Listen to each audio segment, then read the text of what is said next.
Bismillah. Alhamdulillahi Rabbil Alamin. Salatu wassalamu ala Rasulillah ma ba'd. Allahumma anfa'na bima 'allamtana wa 'allimna ma yanfa'una wa zidna ilman. Assalamualaikum warahmatullahi wabarakatuh. Alhamdulillah, kembali kita memuji Allah Azza wa Jalla yang telah memberikan kesempatan kepada kita untuk terus berusaha mencukupkan sesuatu yang kurang dari kekurangan-kekurangan kita dalam beribadah kepadanya.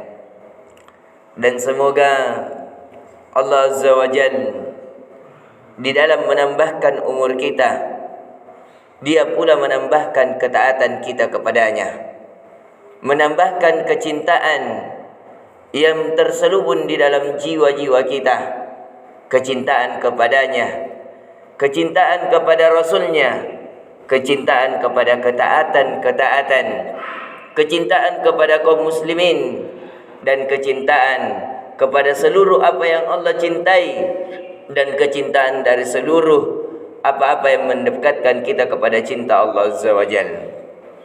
Di pertemuan kali ini kita kembali menyibukkan diri kita dengan perkara-perkara yang Allah cintai, dan dari inilah tanda-tanda kebaikan yang Allah inginkan kepada seorang hamba, sebagaimana yang dikabarkan oleh Nabi kita sallallahu alaihi wasallam, "Wa may yuridillahu bi khairan yufaqihu fid din."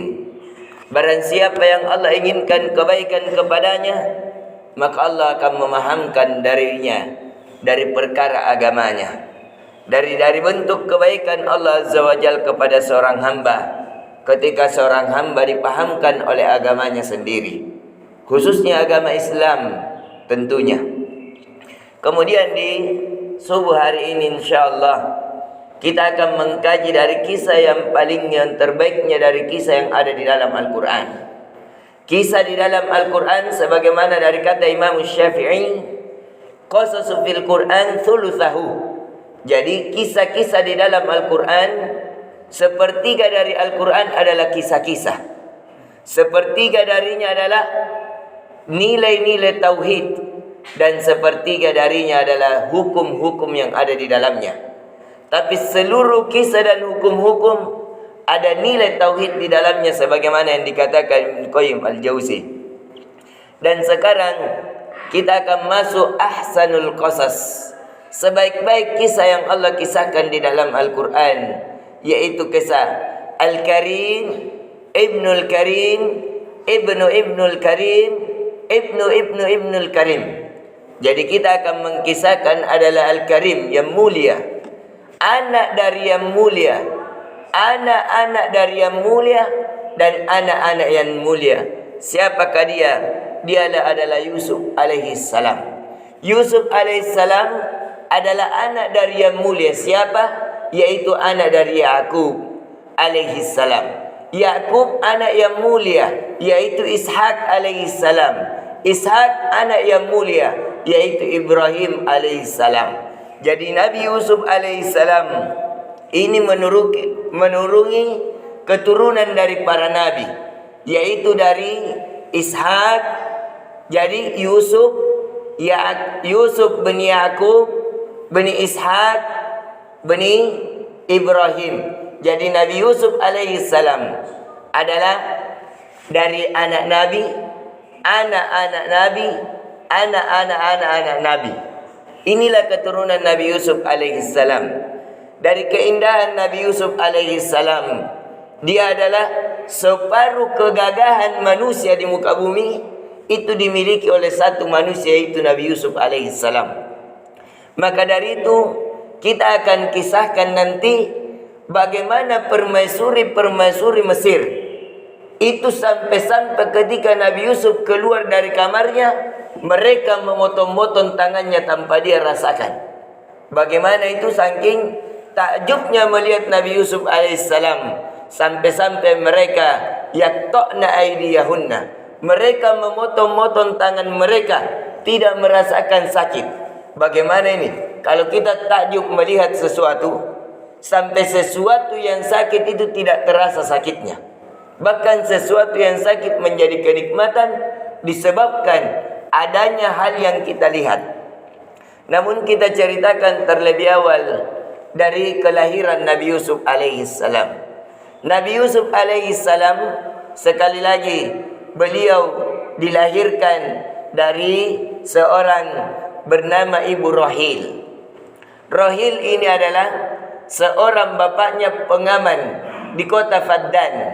Faddan itu jaraknya juga tidak terlalu jauh dengan Kan'an, karena bapak dari Nabi Yusuf alaihissalam, yaitu bapaknya adalah Ishak. Ishak itu adalah beliau tinggal di Kan'an. Kan'an tidak jauh dari Mesir, karena nanti akan ada kisah Nabi Yusuf akan dibawa ke Mesir.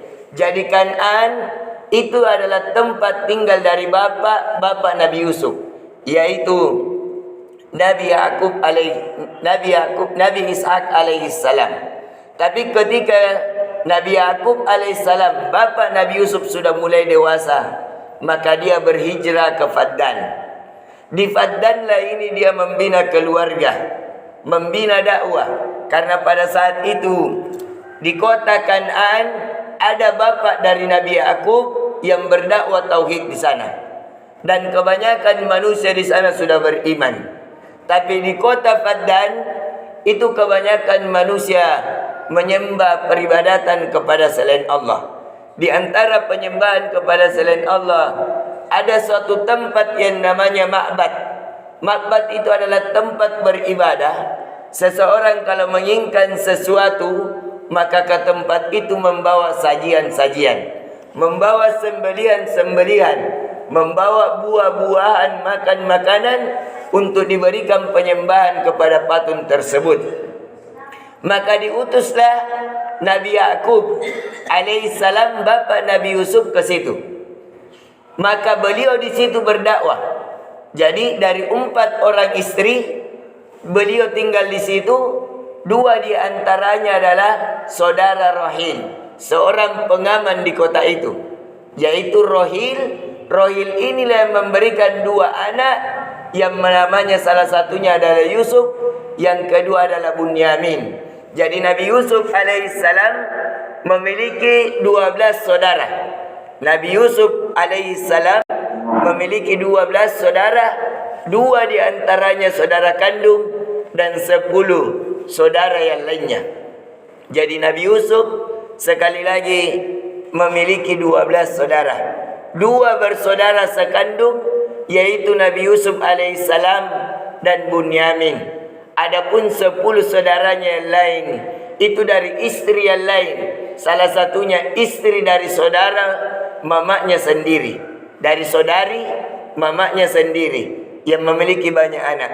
Dan keajaibannya dari kelahiran Nabi Yusuf alaihissalam, pada saat itu yang disembah adalah seorang penyihir, yang dimana ketika beliau mau dilahirkan, itu mamaknya sempat diceritakan oleh orang-orang kampung, mamaknya dilaknat oleh penyihir, sampai-sampai dia tidak bisa melahirkan.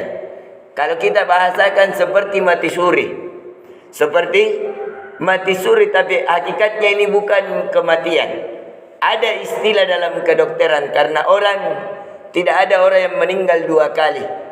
Akan tetapi ada dentakan jantung yang berhenti sejenak ketika beliau ingin dilahirkan, disebabkan sulitnya dalam masa kelahiran.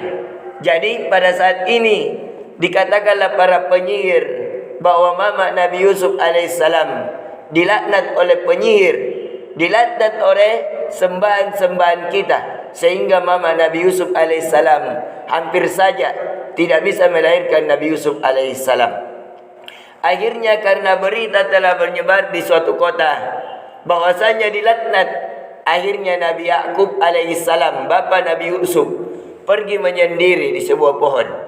Dia berdoa kepada Allah agar bukan dia karena takut meninggalnya istrinya, akan tetapi dia takut karena munculnya cerita hebatnya para penyihir dan jatuhnya kedudukan Allah Azza wa Jalla. Akhirnya dia berdoa hingga di pagi hari. Bahkan sebagian riwayat mengatakan 11 hari 11 malam. Mama Nabi Yusuf itu pingsan ketika ingin melahirkan Nabi Yusuf. Semua cerita di kota itu dikatakan bahwa dia dilaknat. Mamanya dilaknat oleh penyihir ini karena tidak mau beribadah kepada penyihir dari tuan-tuan penyihir ini. Sehingga Nabi Yakub terus berdoa kepada Allah, bermunajat kepada Allah, sehingga muncullah cahaya.